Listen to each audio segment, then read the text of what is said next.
Pernah nggak sih kamu dengar kalau pikiran kita bisa gerakin benda, kayak di film-film superhero? Tapi tunggu dulu, ini bukan cerita fiksi.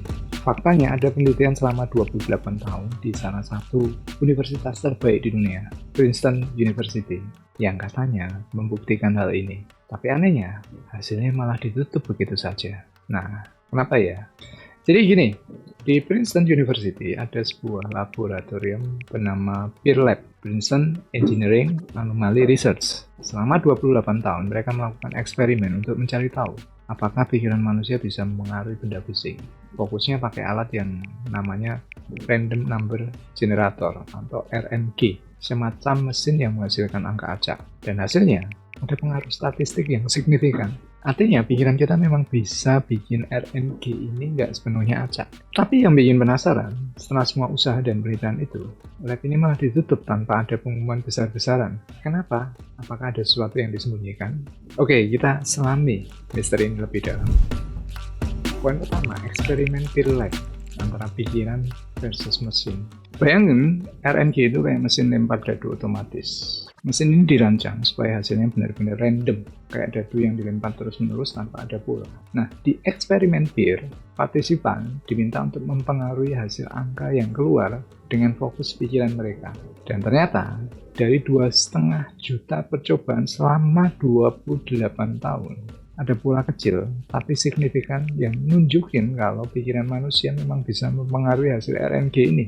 Ini kayak kamu lagi main tebak-tebakan angka terus-terusan dan entah gimana caranya tebakan kamu sering banget bener. Aneh kan? Kemudian yang kedua, Uri Geller dan CIA ketika pemerintah ikut campur. Jadi nggak cuma di Princeton saja yang tertarik sama fenomena ini. Di tahun 1970-an, CIA bahkan melakukan eksperimen serupa dengan seorang pria bernama Uri Geller, seorang ilusionis terkenal yang mengklaim punya kemampuan psikokinesis, kemampuan menggerakkan benda dengan pikiran. Dokumen CIA yang baru-baru ini dideklasifikasi atau dibuka ke publik menunjukkan kalau mereka serius banget meneliti kemampuan Geller. Salah satu eksperimennya adalah meminta Geller untuk menggambarkan objek yang tersembunyi di ruangan lain dengan fokus pikirannya. Hasilnya, dia berhasil mendeskripsikan bentuknya dengan akurat.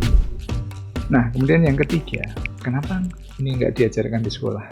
Nah, ini pertanyaan besarnya. Kalau penelitian semacam ini ada dan bahkan menghasilkan data yang menarik, kenapa kita nggak pernah dengar soal ini di sekolah? Jawabannya bisa jadi karena implikasinya terlalu besar. Kalau benar pikiran manusia bisa mempengaruhi materi, itu artinya konsep tentang sains dan realita yang kita tahu selama ini bisa berubah total. Bayangin saja, kalau semua orang tahu caranya menggunakan kekuatan pikiran mereka, bisa jadi dunia bakal kacau balau atau malah jadi lebih maju. Tapi ya, ini masih teori dan belum sepenuhnya diterima oleh komunitas sains mainstream. Jadi wajar kalau banyak orang skeptis. Nah, sekarang yang keempat, gimana kalau kita coba sendiri? Sekarang kamu mungkin mikir, oke, terus gimana caranya saya tahu kalau ini beneran? Nah, ada latihan sederhana yang bisa kamu coba di rumah. Namanya micro-PK atau psikokinesis skala kecil. Kau bisa pakai RNG online atau bahkan dadu biasa. Fokuskan pikiran kamu ke angka tertentu dan coba lihat apakah hasilnya lebih sering keluar dari angka lainnya.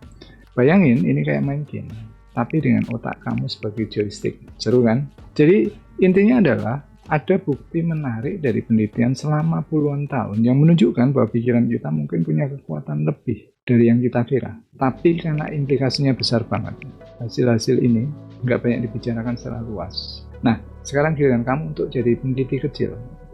Coba deh latihan micro-PK di rumah dan lihat apakah kamu bisa mempengaruhi dunia di sekitar kamu hanya dengan pikiran. Siapa tahu kamu adalah Uri Geller berikutnya. Dan kalau kamu punya pengalaman menarik soal ini, share di kolom komentar. Siapa tahu kita bisa belajar bareng-bareng.